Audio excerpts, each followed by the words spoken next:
Is the fear of death inevitable?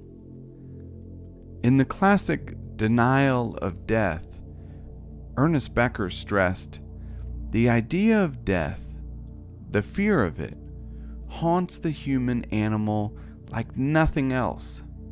It is a mainspring of human activity, designed largely to avoid the fatality of death." Although 2,000 years before Becker, the philosopher Epicurus asked, "Why should I fear death? If I am, then death is not. If death is, then I am not." In a letter, Epicurus advised, "Accustom yourself to the belief that death is of no concern to us, since all good and evil lie in sensation, and sensation ends with death. Therefore, the true belief that death is no concern to us makes a mortal life happy, not by adding to it an infinite time, but by taking away the desire for immortality. Death, the most dreaded of evils," observed Epicurus, "is therefore no concern to us while we exist. Death is not present, and when death is present, we no longer exist."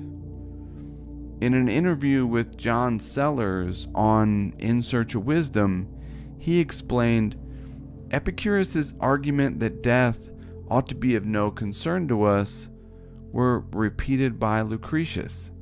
He too stressed that fear of death is often produced by a failure, really to grasp that we'll no longer be around. We can only suffer if we exist, and death is non-existence."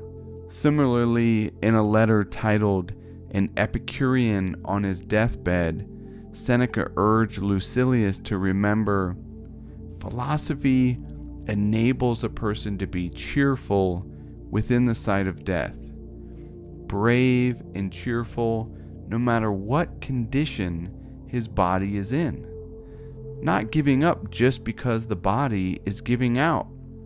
A great captain sails on, even with his canvas in tatters.